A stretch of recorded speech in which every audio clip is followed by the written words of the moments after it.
Hola, buenas tardes. Vamos a empezar otra de las sesiones formativas del programa de formación para residencias. Soy Mercedes Domínguez, soy la enfermera de la Unidad de Coordinación de Residencias de aquí de Coruña, que muchos ya me conocéis, y hoy vamos a tener una sesión formativa que va sobre la higiene postural y ergonomía, que la va a impartir Eva. Eva es nuestra compañera aquí en Coruña, es terapeuta ocupacional y ante todo quería darle las gracias por su colaboración con nuestro proyecto. Es un poco la encargada del proyecto de ambulotarización, que nunca nos sale la palabra, de la valoración de las sillas posicionadoras, un proyecto muy novedoso que estamos empezando aquí en este área. Y como siempre está dispuesta a colaborar con nosotros y con el mundo residencial. Como os decía, hoy vamos a hablar sobre la higiene postural, eso que creo que todos hacemos mal, la primera yo, que me siento muy mal, siempre. Y antes de empezar, vamos a realizar, como en otras formaciones, una encuesta con la plataforma Mentimeter. Podéis ir cogiendo los teléfonos móviles, ¿vale? Y poniendo en Google menti.com o esperar que os voy a compartir la pantalla. Chrome, vale, compartir. Muy bien. O podéis escanear el siguiente código QR. Vale. Os voy a dar un poquito de tiempo. Lo que vamos a hacer ahora es una serie de cuestiones que nos ha planteado Eva, de temas que ella va a tratar posteriormente. Vale. Tenéis dos formas de entrar, o poniendo menti.com y introduciendo el código, o escaneando el código QR.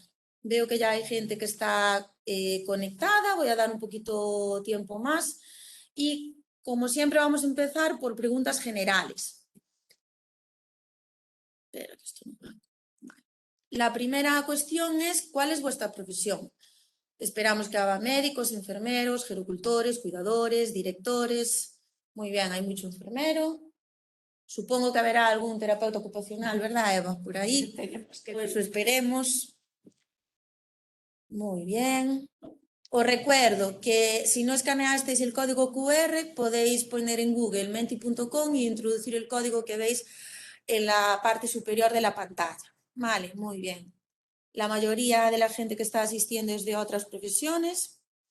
Y vamos a pasar a la siguiente cuestión, que es ¿dónde desarrollas tu actividad profesional? Esperamos que la mayoría seáis del mundo residencial, aunque es probable que haga gente de otro ámbito, como hay algunas personas del hospital. Vale, dejamos un poco más para contestar. La mayoría sois del ámbito residencial, algo que era previsible. Vamos ahora con la primera de las cuestiones que nos plantea Eva. Para tener una correcta postura, ¿qué se debe evitar? Estar demasiado tiempo en la misma postura, alternar tareas o descansar entre tareas. Podéis ir contestando, veis que no aparece nada en la pantalla porque lo he ocultado para que no os copiéis directamente. Así que cuando vea que haga muchas contestaciones, lo publicamos.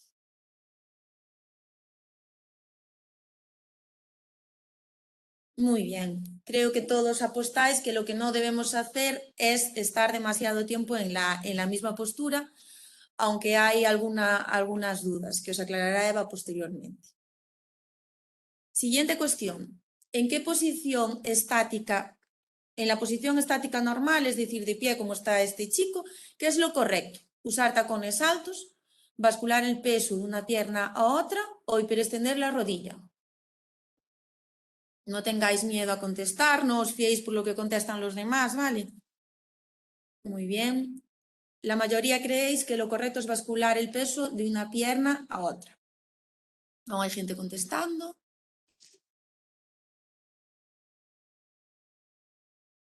Muy bien.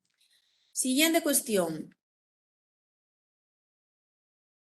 ¿Qué tipo de calzado es el más adecuado para usar de forma diaria?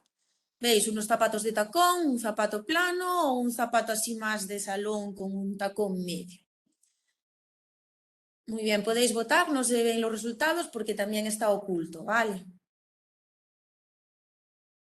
Ya casi estáis todos. Muy bien, creo que hay bastante unanimidad de que os decantáis más por el tercer tipo de calzado. Por último, si trabajamos sentados, ¿cada cuánto tiempo es recomendable levantarse y andar? ¿Cada hora y media? ¿Cada 3 horas o cada 45 minutos? Contestar sin miedo, no os copiéis. Está un poquito repartido, pero la mayoría consideráis que lo más recomendable es levantarse cada 45 minutos. Lo aquí interesante sería si lo hacéis o no cuando estáis sentados. Me quedaba otra, en el transporte de cargas, es decir, cuando cogemos algo, ¿qué pauta es la correcta? La carga tiene que estar próxima al cuerpo, los pies próximos al cuerpo o las dos son correctas.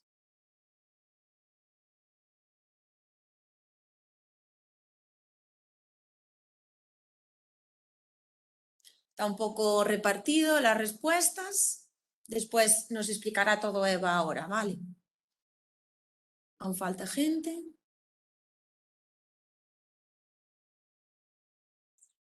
Muy bien, aquí ya hay un poco más de dudas. Y ahora sí, nos vamos a ver qué nos explica Eva sobre este tema. Vale, muy bien. Vale, te comparto la presentación, ¿vale? Vale.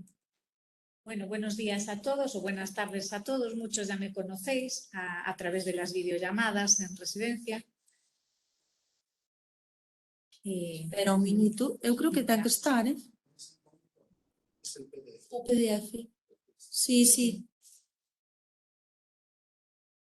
Vale. Listo. Puedes continuar. Sí. Como os decía, muchos ya me conocéis a través de las videollamadas.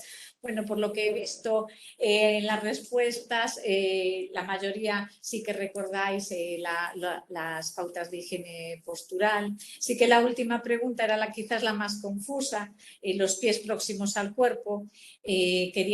Con esa contestación quería referirme a los pies próximos uno al otro. Lo mejor es, como veremos más adelante, dar un poquito más de base, pero sí que estaba confusa la respuesta. Bueno, primero, para los que no me conozcan, trabajo en el servicio de rehabilitación del CHUAC y una de mis funciones principales es enseñar el aprendizaje de las actividades de la vida diaria. Toda base del proceso rehabilitador consiste o se basa en un posicionamiento adecuado. Y la forma preventiva de ese posicionamiento es precisamente la higiene postural, que es en lo que nos vamos a centrar hoy. Sobre todo, la higiene postural de lo que trata es de poder llegar a hacer un movimiento de la forma más natural posible y sin dolor. Para ello, vamos a comenzar primero repasando un poco el concepto de higiene postural. Seguro que todos ya lo conocéis, se trata de las normas que se adaptan para una correcta posición, para intentar adaptar una correcta posición del cuerpo, tanto en sedestación, en bipedestación, en quietud o en movimiento, para poder evitar lesiones y proteger articulaciones y músculos. Hay una serie de puntos claves o medidas básicas a la hora de organizar las actividades. Yo cuando hablo de actividades me refiero a todas aquellas acciones o actividades que están encuadradas dentro de nuestra rutina diaria. Cosas tan básicas como, por ejemplo, el aseo de los dientes, fregar los platos, limpiar un suelo, así como las actividades que desarrollamos en nuestra vida laboral, tenemos que medirlas o intentar organizarlas en función de una serie de pautas para después que no tengamos un tipo de lesiones o dolores articulares, musculares. Seguro que muchos de vosotros habéis sufrido tendinitis, bursitis a causa de una mala postura. Vale, pues dentro de estas medidas básicas o de estos puntos clave, he querido incorporar la alternancia de posiciones, que era una de las preguntas que venían al principio.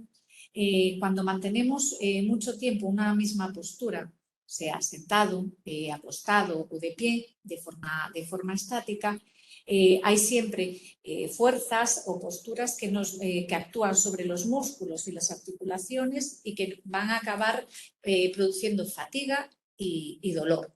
Con lo cual, el alternar la posición, por ejemplo, si estoy mucho tiempo de pie sin moverme, lo más recomendable es intentar andar un poquito, movernos un poquito. También, en segundo lugar, intercalar los periodos de descanso entre tareas nos va a servir para estirarnos o relajarnos. Aquí este punto también aparecía en las preguntas. Lo adecuado, lo más recomendado, es poder intercalar descansos entre 45 minutos y 60 minutos. Pues si estamos sentados delante de la pantalla del ordenador e intentar levantarnos, andar un poco, hacer otra cosa para despejarnos, para poder también recuperar ese nivel atencional que teníamos en la tarea al inicio, nos viene muy bien.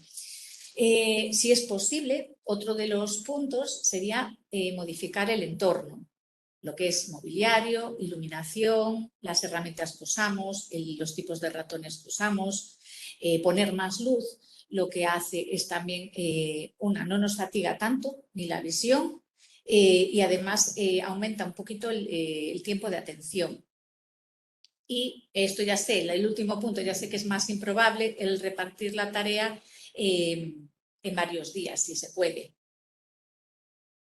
Vale.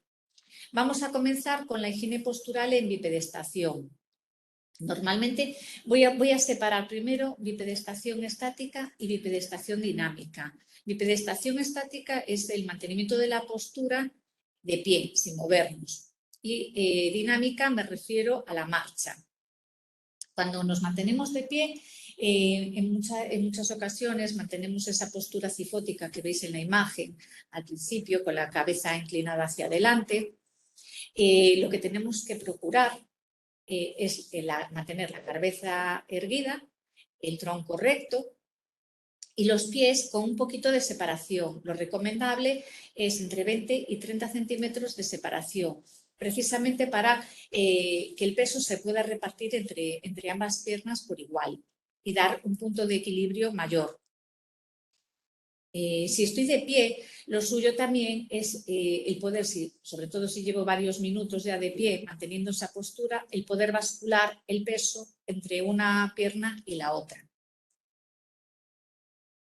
He querido poner esta diapositiva porque últimamente esta postura cada vez la vemos con más frecuencia, tanto en adultos como en niños. Como podéis observar, la postura sujetando el móvil o una tablet siempre tiende la espalda a ir a una postura cifótica. Esta postura la ponemos tanto estando en marcha como en posición estática.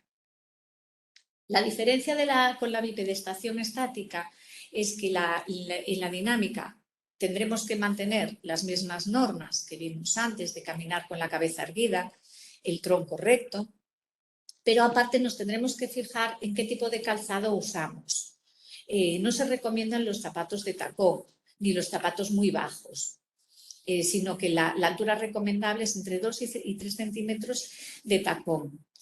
El zapato debe de ser algo flexible, es decir, un zapato rígido lo único que va a provocar es que no podamos, a la hora de dar el paso, el flexionar el antepié correctamente, sino que nos va a ejercer resistencia al paso. Y también si quedan holgados, el pie va a resbalar dentro del zapato, no nos va a proporcionar una base de apoyo buena. Vale, hasta aquí la bipedestación, la postura en bipedestación. Tenemos que tener en cuenta que he cogido la bipedestación y la sedestación, igual que el decúbito, por separado, pero dentro de cada postura de estas tres tenemos que tener en cuenta que también realizamos actividades, que movemos miembro superior, que movemos tronco, estando en ellas. Por eso es fundamental que estando tanto en bipedestación como sentado, como acostado, recordemos la postura adecuada. Cuanto más recta tenga la espalda, mejor voy a hacer un alcance o mejor voy a realizar la actividad sin dolor y de forma más natural. Bien, en lo que es higiene postural en sedestación, siempre tendemos a irnos a la postura ideal, el 90-90-90. No tiene por qué cumplirse. Una postura ideal, siempre os lo digo, además cuando medimos una silla de ruedas, es que es la silla la que se tiene que ajustar al individuo, no el individuo a la silla. En una silla de oficina es mucho más difícil de realizar pero lo que tenemos que tender es a alcanzar esa postura ideal. Para ello lo que hacemos es intentar sentarnos lo más atrás posible para dar apoyo a la espalda sobre el respaldo, sobre todo en lo que es zona lumbar. Si dejamos la zona lumbar descubierta sin un apoyo, va a aumentar la presión entre los discos lumbares y eso va a producir dolor. ¿Vale? Es fundamental para lograr esto que el respaldo sea ergonómico y que se ajuste lo máximo posible a las curvas fisiológicas de la espalda. Necesitaríamos también que sea regulable en altura y en inclinación. Otro de los puntos claves es la base del asiento. La base del asiento sí que precisaremos que sea regulable en altura y, a ser posible, que esto ya es más difícil en sillas de oficina, en profundidad. La altura, imprescindible para que se pueda regular para dar apoyo a los pies en el suelo. Tenéis que pensar que lo que es miembro inferior siempre va a dar más estabilidad a lo que es la colocación de la pelvis y del tronco. Si os fijáis, cuando realizamos las mediciones, siempre empezamos por pelvis y yo en este caso sigo por abajo, siempre por miembro inferior, la colocación del miembro inferior, para después acabar subiendo al tronco. Precisamente es por esto, para dar estabilidad a la pelvis. Bueno, aquí ya os digo que es eso, que si no tengo apoyo lumbar, la postura va a ser más fatigosa, no solo que vaya a aumentar el dolor, sino que me voy a cansar antes de estar sentado. ¿Vale? Y que tenemos que procurar que los muslos vayan alineados en línea recta con la cadera. Vale, a la hora de estar sentados, también tenemos que tener en cuenta cómo nos sentamos, los movimientos que realizamos para poder sentarnos y para poder levantarnos del asiento. Donde más esfuerzo ponemos es a la hora de levantarnos del asiento. Entonces, unos pasos simples para llevar a cabo serían inclinar el tronco hacia adelante, por supuesto manteniendo un apoyo en el suelo con los pies, mantener rodillas flexionadas y, para ayudar y repartir un poco el peso del cuerpo, apoyar las manos sobre los reposabrazos. A la hora de sentarse realizaríamos los pasos justamente a la inversa. Flexionaríamos rodillas, inclinaríamos el tronco y apoyaríamos las manos sobre los reposabrazos para descender lentamente. Vamos a ver ahora la higiene postural en decúbito, que era la tercera posición que os comentaba antes.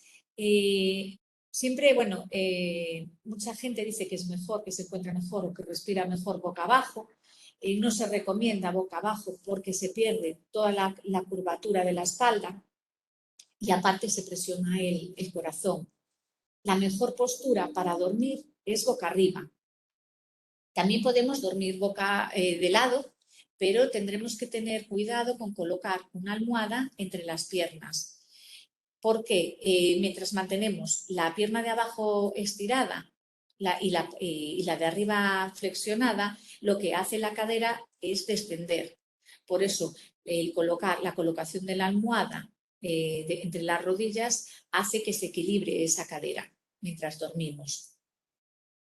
En decúbito siempre escuchamos cómo tiene que ser el colchón, si blando, duro, si es mejor duro. Hay muchos mitos. Lo mejor es que el colchón tiene que ajustarse a la espalda de la persona, tiene que dar apoyo a toda la espalda. Para eso necesita ser firme y recto, pero no excesivamente duro. Importante también la almohada, el tipo de almohada que vamos a utilizar. Necesitamos que la almohada dé apoyo al cuello y a la cabeza. Si colocamos una almohada con mucha elevación o muy bajita, lo único que vamos a conseguir son dolores cervicales, tortícolis y dolores de cabeza. Tenemos que intentar, como vemos en la imagen superior, que se ajuste al contorno del cuello y al contorno de la cabeza. También existen unos movimientos, como podemos ver en la diapositiva, a la hora de levantarse correctamente. Después de estar tanto tiempo acostado por la noche, nuestros músculos se han relajado, están con poco tono y por eso tenemos que tener más cuidado a la hora de realizar un movimiento para no efectuar una contractura y que no haya dolor. La mejor manera es desde boca arriba, desde el cúbito supino, flexionando las rodillas y apoyando los pies sobre la cama.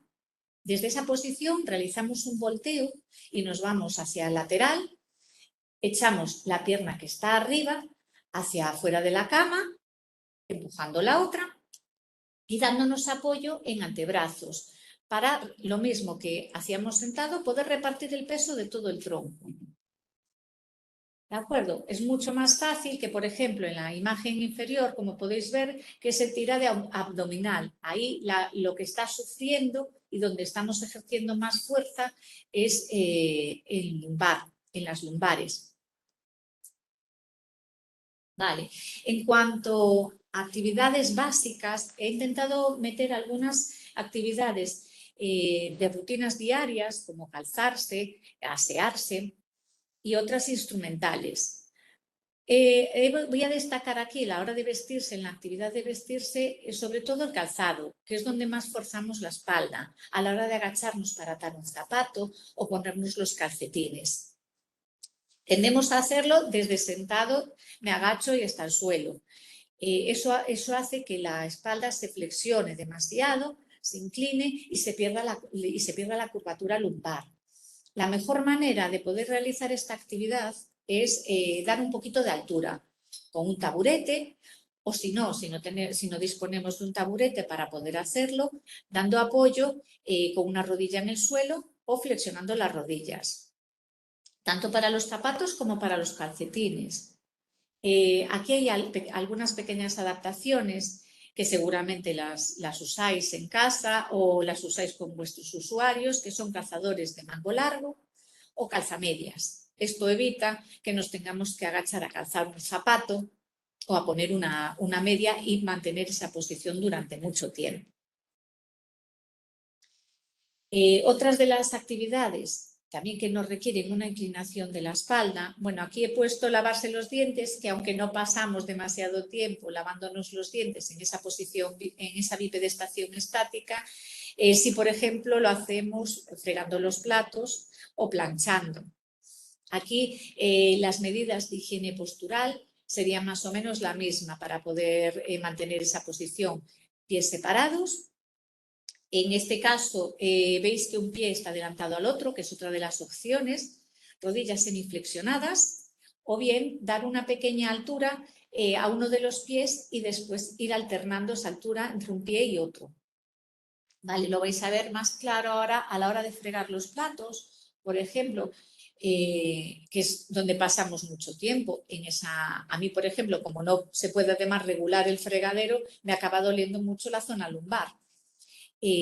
Para eso podemos hacer lo del taburete, lo del pequeño taburete a unos 20 centímetros del suelo y la espalda y el mantener la espalda recta. Acordaros de alternar las piernas. Cada pocos minutos cambiamos de pierna en el escalón. Y esta, que es la de la plancha, que aquí se ve muy bien esta imagen, porque como podéis comprobar al tener la tabla baja, realizamos una inclinación con el tronco, una inclinación lateral, y sin embargo cuando la tabla está a la altura del ombligo, que es más o menos por donde deberíamos de calcular, mantenemos la espalda más erguida. Veis que aquí usamos también el taburete. No tenemos por qué usar el taburete obligatoriamente, es una de las opciones que tenemos. Otra opción es un poquito flexionar las rodillas y bascular el peso. ¿De acuerdo? Después hay actividades en bipedestación dinámica, como por ejemplo pues pasar la aspiradora. Aquí ya nos movemos más, no se va a forzar tanto la espalda, pero sí que necesitamos mantener unas medidas a causa de los movimientos repetitivos y del peso. Pues, por ejemplo, en este caso de pasar la aspiradora, el peso de la propia aspiradora durante tanto tiempo va a causar que estemos, además no sé vosotros, yo ya he optado por la aspiradora escoba y la manejo con las dos manos, con lo cual puedo repartir el peso entre los dos brazos. Las aspiradoras que llevan el cajetín pesan mucho más y normalmente lo hacemos solo con un brazo, con lo cual el peso y el movimiento, el esfuerzo va solamente contra un lado del cuerpo. Si tenemos que aspirar debajo de un mueble, la posición normal es flexionando rodillas, o la de higiene postural, perdón, es flexionando rodillas o bien apoyando una rodilla contra el suelo para poder aspirar bien y mantener la espalda recta. Otras de las actividades que también son dinámicas, pero con movimientos repetitivos, y donde aquí, por ejemplo, en estas lo que solemos hacer más que una inclinación de espalda es un estiramiento excesivo de la espalda y un estiramiento de los brazos. Al hacer las camas, seguro que muchos de vosotros procuráis colocar el lado contrario, estirando bien para no dar la vuelta a la cama. Lo suyo sería poder dar la vuelta a la cama y por el otro lado. A veces no se puede. Por ejemplo, pues cuando tenemos la cama contra una pared, lo que tenemos que hacer es flexionar una rodilla sobre la cama y entonces sí nos podemos estirar, o las dos, y después ya colocaremos la ropa de la cama. A la hora de limpiar una superficie en altura o limpiar cristales, estamos haciendo lo mismo. Solemos estirar la espalda y con un movimiento repetitivo de los brazos. Aquí lo que tenemos que intentar hacer es dar esa pequeña altura con una escalera, con un taburete, para no hacer esta extensión excesiva. Vale, la actividad de conducir, casi todos la hacemos de forma rutinaria. Hay gente que entra dentro de sus actividades laborales, con lo cual pasa mucho más tiempo en el coche, en esta posición. Y según veis en la imagen, se sigue respetando el mismo posicionamiento del que hablábamos antes, ese de estación. Sentarnos bien hacia atrás en el asiento y el apoyo por completo en la espalda, o por lo menos en la zona lumbar. A la hora de conducir, lo que tenemos que tener cuidado o fijarnos más es la distancia a los pedales, al acelerador y al freno. No hiperextender las rodillas, sino dejarlas semiflexionadas, al igual que los brazos cuando alcance el volante. Como podéis ver, la postura correcta es en semiflexión, y si nos fijamos el volante, la visión va por encima del volante, pero por debajo de la diagonal. Es decir, no puedo hiperextender el cuello porque no tenga visión por encima del volante. Para esto uso la regulación del asiento, que una de las costumbres que solemos tener también es si usamos dos personas distintas del coche, nunca cambiamos el posicionamiento del asiento, nos cuesta más. Pues es importante precisamente para estas cosas. A veces, sobre todo conduciendo, vamos en tensión y eso aumenta la fatiga y aumenta el dolor si vamos mal sentados. Os he puesto esta diapositiva, está sacada de internet. Esto es un dispositivo o una ayuda técnica para dar profundidad al asiento. Sobre todo, pues eso, personas que usen durante mucho tiempo el automóvil, está bien para dar un apoyo completo en el muslo. Y otra de las actividades a las que me quería referir es a la cocina. No solo en la cocina hacemos cargas de peso, que las vamos a ver ahora más adelante, sino que además el cocinar nos supone a veces esfuerzos sobre pequeñas articulaciones, puede ser la muñeca o el codo. Quería señalar que para poder evitar esto, aparte de los ejercicios de economía articular, tenemos también pequeños dispositivos que se consiguen a través de internet o en los chinos, son fáciles de conseguir y que pueden estar incorporados en nuestra vida diaria y no nos hemos dado cuenta. Bueno, aquí he puesto la tortilla, la sartén doble para dar la vuelta a la tortilla, el grifo para rellenar las potas. Muchas veces es una carga de peso muy habitual sobre las muñecas, que es llevar la pota con el agua, ¿vale? Algo tan sencillo como el grifo o en su defecto colocar las asas de la pota sobre antebrazos, es decir, una base de apoyo mucho más amplia, nos reduce esa fatiga y ese esfuerzo.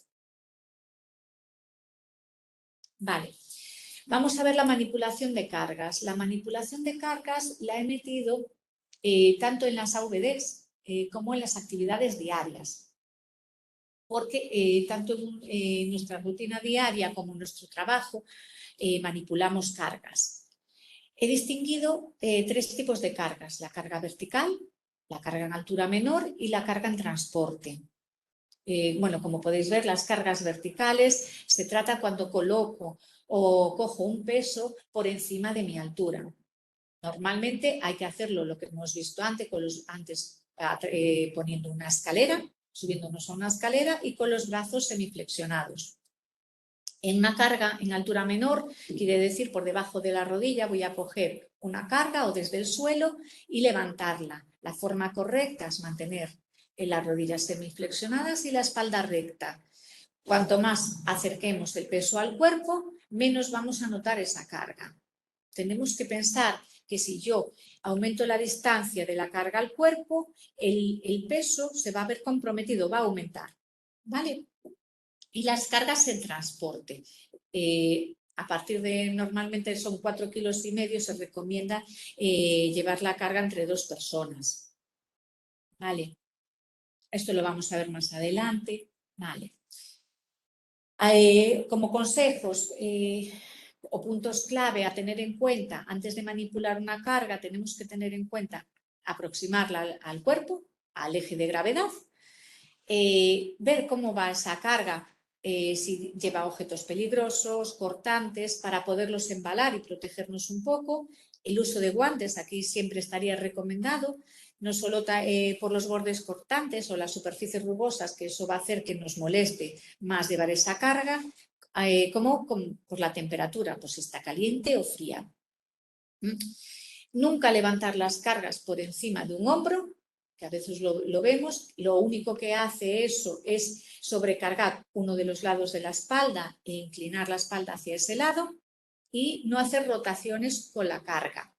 ¿De acuerdo? En el momento que tengo que transportar o dirigir una carga en rotación, tenemos que mover los pies. ¿Qué es mejor? ¿Empujar o tirar? Muchas veces lo hemos visto con las mochilas de los niños, nos lo preguntamos muchas veces. ¿Qué es mejor? ¿Empujar o tirar del peso? Vale. Lo preferible es empujar, pero tenemos que tener muy claro cómo manipulamos estas cargas, cómo las empujamos. La forma correcta es con un pie adelantado y otro retrasado. Y aquí con lo que jugamos a la hora del empuje, con lo que forzamos o empujamos, es con la transferencia de peso desde el pie que tenemos atrás hacia el pie de delante. Los brazos flexionados a la altura del tronco, la barbilla retraída, precisamente para no hacer fuerza con la hiperextendiendo el cuello, y el abdomen contraído, expulsando el aire suavemente. ¿Por qué? Porque al expirar no forzamos tanto la musculatura de la espalda, nos va a proteger un poquito. En el caso de tirar del peso, lo que hacemos es como si estuviéramos sentados, un pie delante de otro también, pero aquí la transferencia de peso pasa del pie que está delante al que está detrás. El ejemplo que os ponía al principio de las mochilas de los niños, si tiro de una mochila, estoy tirando solo de un lado del cuerpo. ¿De acuerdo? Bueno, aquí lo tenéis de forma más visual, cómo levantar un peso en altura menor, una carga vertical. Y el de la compra, el de la distribución de pesos, es muy parecido, la posición incorrecta, a la de la mochila. Vale. Bueno, aquí os he querido dar una pincelada sobre el tipo de agarres y dónde colocarlos. Veis que en objetos más grandes o superiores a 4,5 kilos se recomienda los agarres, y cuando son pesos de mayores de 18 kilos se recomienda ya un agarre para 2 personas, de agarres para una y para otra persona. Los agarres siempre por encima del centro de gravedad están recomendados a la altura de los codos, por encima de los codos. Y ahí veis las dimensiones recomendadas de las cargas. Todo esto lo podéis ver en el Real Decreto, que después os voy a poner, el 487, ¿vale? Después lo vamos a ver. Y ahora vamos a ir con el concepto de ergonomía. La ergonomía viene siendo los mismos conocimientos o las mismas normas de higiene postural, pero aplicadas al entorno laboral. Muchas de ellas las acabamos de ver ahora mismo. Lo único que vamos a modificar aquí es un poco el puesto de trabajo. Lo que nos vamos a fijar es en el puesto de trabajo. Las claves de higiene postural en el trabajo, veis que el primer punto son posturas, pero estas posturas tienen que ir adecuadas al diseño del puesto. Para esto tenemos a los técnicos de prevención del trabajo, que son los que van a diseñar el puesto de trabajo y organizar el trabajo, según la exigencia de la tarea. En caso de poder, también hay que adaptar el mobiliario que vamos a usar, alturas de mesas, sillas, lo que vimos un poquito antes, el material y las herramientas que vamos a utilizar y la actitud de alerta. En este punto de actitud de alerta entrarían los tiempos de atención o los tiempos de descanso, la alternancia entre tareas. Vale. En un puesto de trabajo sentado, aparte de todas las recomendaciones que hemos visto anteriormente, que se recogen en el segundo punto, la calidad del asiento, ¿vale? Tendríamos que tener en cuenta también la altura del plano de trabajo. Si yo trabajo delante de un ordenador, ¿a qué distancia pongo la pantalla? ¿Qué inclinación tiene que tener la pantalla? El eje de la mirada debe ser por debajo de la horizontal y la distancia de las herramientas, del ratón, ¿sí? De lo que tengo que alcanzar. Si la mesa es muy ancha, no voy a dar alcanzado al final de la mesa. Aquí lo vais a ver de forma más gráfica. Como veis, la sedestación aquí, el asiento es ergonómico, se recoge la zona lumbar, la pantalla tiene una inclinación y una distancia y hay un apoyo en reposabrazos y en los pies por completo. En los muslos también. Veis que llega hasta casi hueco popliteo.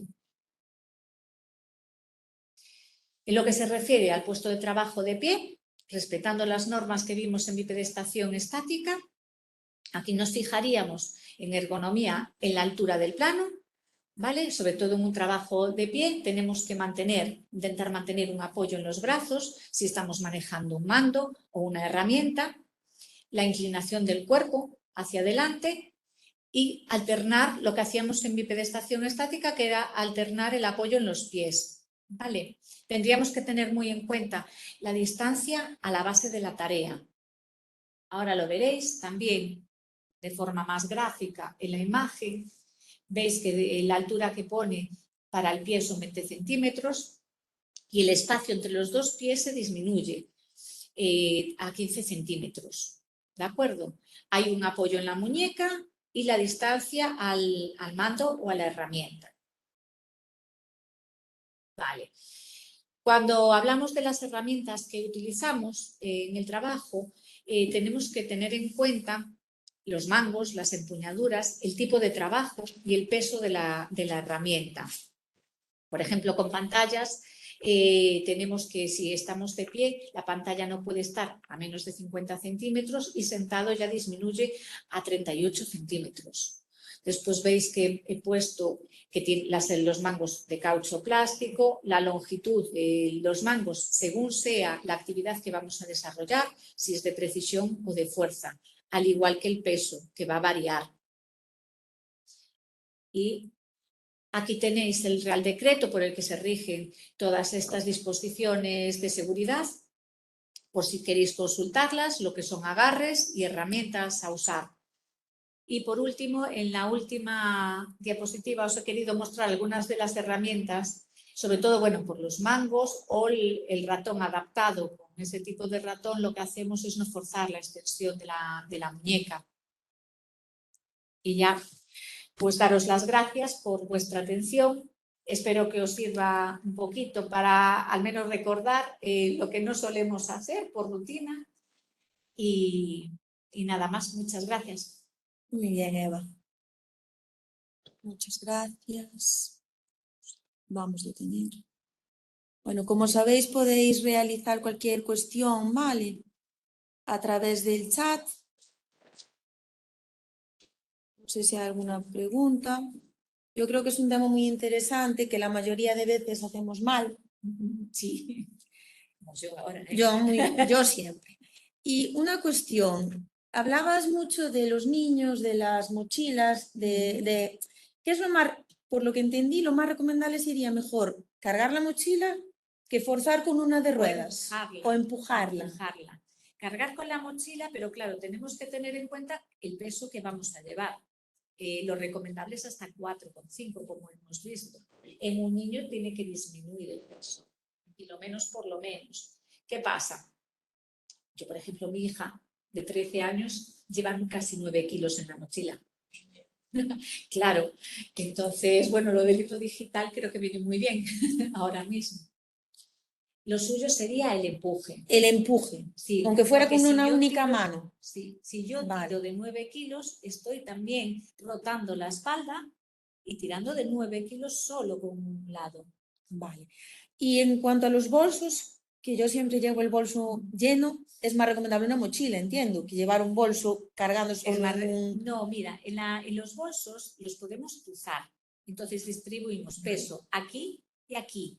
Pero lo suyo es poder variar mochila a bolso cruzado.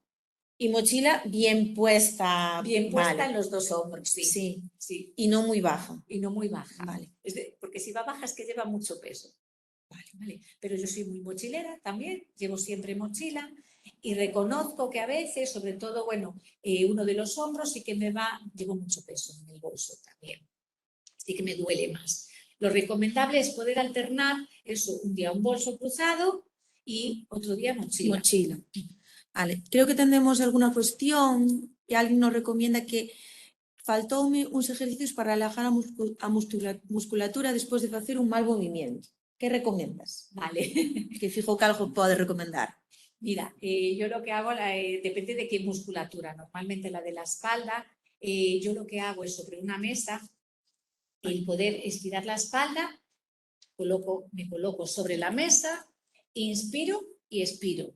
Normalmente estar un ratito así me relaja un poco, alivio la curva. Es cierto que yo tengo una hiperlordosis, es decir, que no para todo el mundo a lo mejor le vale.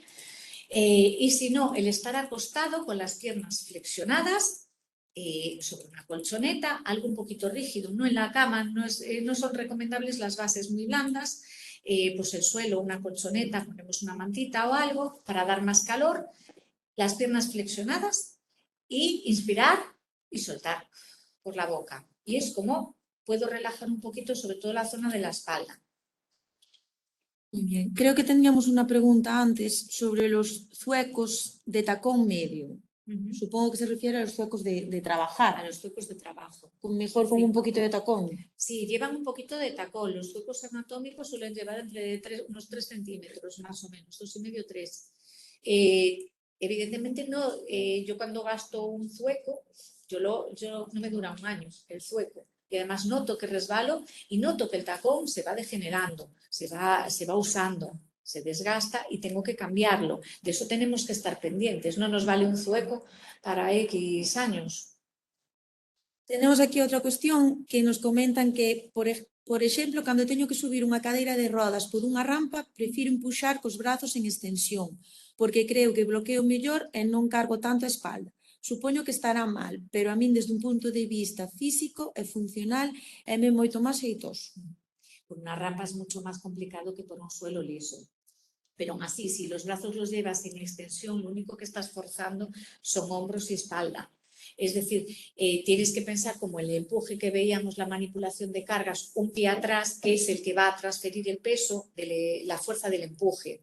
Realmente te va a costar mucho más, pero necesitas tener los brazos flexionados por lo menos para que, tener más fuerza a la hora de empujar y que no sufra tanto los hombros, en este caso, y la espalda. ¿Vale? Nos preguntan cómo harías para levantar a un usuario que pesa entre 80 y 90 kilos. Flexionarías los pies para no cargar la zona lumbar, ¿verdad? Sí, flexiono, lo hago, los de 80 kilos y de 100 y pico también lo hago. Flexiono piernas, amplío la base de sustentación. Normalmente con la gente con la que yo trabajo, además uno de los lados no lo mueve. Siempre procuro tener a alguien que me ayude. Eso es impepinable, más cuando tratamos de tantos kilos. Necesitas otra persona a mayores. Sé que a veces no la hay. Entonces intentaremos que el usuario nos ayude. Yo siempre les digo, agárrate, aunque el agarre no sea muy eficaz, ¿vale? Y le bloqueo las rodillas. Yo con lo que más juego a la hora de la carga es con las piernas. No solo las flexiono, sino que le bloqueo las suyas, con lo cual voy a evitar que se me caiga hacia abajo. Y agarro siempre del centro de gravedad del pantalón. Tenemos otra pregunta que es para levantar a un usuario del suelo por caída entre dos personas, ¿cómo serían los pasos correctos? Yo creo que hay una de las sesiones que fuera sobre movilizaciones, que era Vivi, que también trabaja en rehabilitación, que nos pusiera unas fotos y no sé si un vídeo de cómo levantar a una persona del suelo. No sé si quieres añadir algo más. No, a ver, eso sí es realmente movilización, igual que la pregunta anterior. Nosotros, depende de cómo se caiga, si hay lesión o no hay lesión. Claro, de la edad, de la capacidad de actividad que tenga la persona. En una persona que no tiene ninguna dificultad, simplemente que se ha caído entre dos personas, yo suelo jugar con alturas. Es decir, voy poco a poco, ¿sabes? Intentándole que se levante pues, hacia una silla, que esté bien sujeta a la silla, para dar un poquito de altura y desde esa altura ya ponernos de pie. Pero nunca de repente y del tirón. Intentar graduar cómo vamos levantando a la persona. Y siempre entre dos personas sí puede ser. Sí, que es lo que comenta ella. Vamos a mirar se hai algunas preguntas. Podía dar unas nocións para a transferencia de usuarios nas residencias. En grúa, cando unha persoa se me escurre en grúa de pedestación, hai algún apoio que non suceda. Recordo vos que na página web, se poñedes en internet Unidade de Coordinación de Residencias, está a nosa página web, e no apartado de formación hai unha sesión enteira sobre movilizacións. Vale. Así que xa deixamos a esa que é un tema máis de movilizacións, que como vale? nos metamos en movilizaciones e transferencias, non acabamos. Despois explicareivos un pouco mellor como se pode acceder ás sesións. Es lo más importante, relajar y también calentar la musculatura antes de empezar a trabajar. ¿Recomiendas? Sí, por supuesto. Un músculo frío al final se contrae antes y sobre todo si hago una postura inadecuada, con lo cual iba a haber dolor, más dolor. Así que sí, mejor calentar un poquito. Mejor calentar un poquito antes de realizar los aseos, por ejemplo. Más que relajar, no relajo, sino que al contrario, hago contracciones, ¿vale? Para intentar calentar, contracciones lentas y estiramientos de los músculos. No relajación. Si relajo, bajo el tono y ahí sí que produzco contracciones. Vale. ¿Algunas recomendaciones para el síndrome subacromial? Recomendaciones para el síndrome subacromial. Pues sobre todo es eso, el subacromial. Tiramos mucho de hombros, hacemos cargas con los hombros, forzando mucho los brazos. Lo que decía antes de las hiperextensiones de los brazos, eso es un punto a favor para tener la lesión. ¿Vale? Brazos semiflexionados, siempre. Intentar que cuando hagáis una carga, sea con una persona, sea con un objeto, intentar siempre que la mayor parte del peso dirigirla hacia el centro de gravedad y hacia las piernas. Son las articulaciones más grandes y las que menos van a notar el peso. Sí que a partir de lo que hablamos siempre de 18 kilos o más, 2 personas. Lo recomendable. Pero intentar siempre utilizar una articulación grande. Como hablábamos, por ejemplo, en actividades de cocina, que son las que se llevan toda la carga, son las articulaciones pequeñas. Entonces, tengo que usar las grandes siempre que pueda para no forzar demasiado las pequeñitas. Tenéis en el chat el enlace a la página web, ¿vale? Vamos a volver a compartir pantalla y volvemos con el Mentimeter para dar por finalizada la formación, ¿vale? Podéis poner en Google menti.com o escanear el código QR, ya os sabéis las instrucciones de memoria. Y solo unas últimas cuestiones, ¿vale? Os dejo que os vayáis conectando.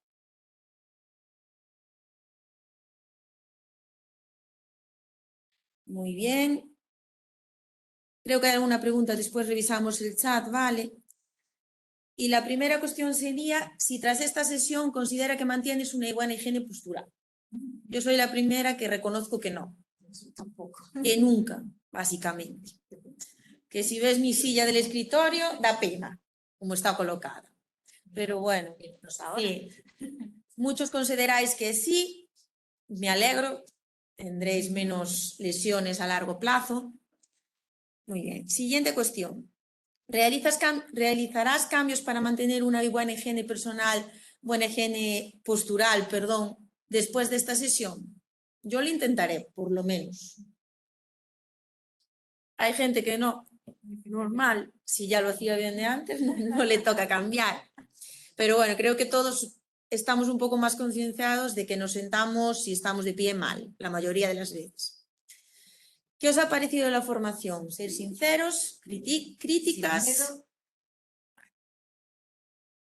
Muy bien. Muy bien, esto nos ayuda a nosotros para mejorar. Muy bien, Eva. Las críticas son buenas. Y por último, tenéis aquí, podéis escanear el código QR, os va a llevar directamente a nuestra página web, o si no, a través de cualquier buscador o del enlace que está también en el chat.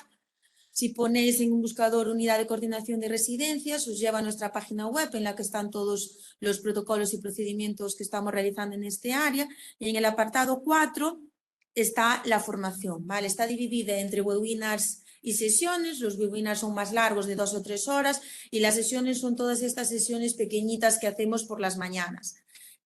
Ahí es donde tenéis la sesión de movilizaciones y transferencias, que os recomiendo que veáis estos días para complementar un poquito la sesión de hoy.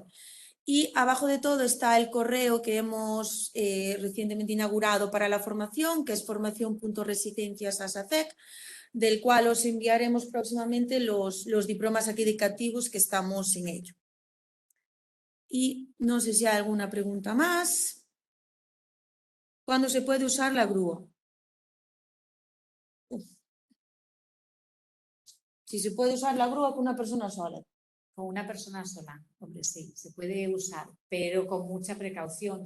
Lo más importante, yo le doy más importancia sobre todo al nivel físico de la persona, es decir, la persona que voy a transferir, que no tenga ningún tipo de lesión a nivel de cadera, porque normalmente como el arnés de la grúa es muy flexible, es una lona, sobre todo en gente mayor, que a veces ha habido una fractura de cadera y no está operada, yo la grúa con mucho cuidado la uso. No soy muy fan de las grúas, la verdad. Gente mayor, que a veces son necesarias, evidentemente, sí, pero yo cuando hago una transferencia siempre procuramos estar 2 o 3 personas. Bueno, pues muchas gracias, Eva. Nada, gracias. Yo creo que ha sido muy interesante. La próxima sesión de formación será el 1 de diciembre y en ella hablaremos sobre salud ósea, qué hacer para mantenerla. Próximamente os enviaremos a todos el programa formativo del año que viene que estamos realizando, pero bueno, si tenéis alguna cuestión que queréis que tratemos, podéis enviarnos al correo electrónico y muchas gracias. Nos vemos el 1 de diciembre.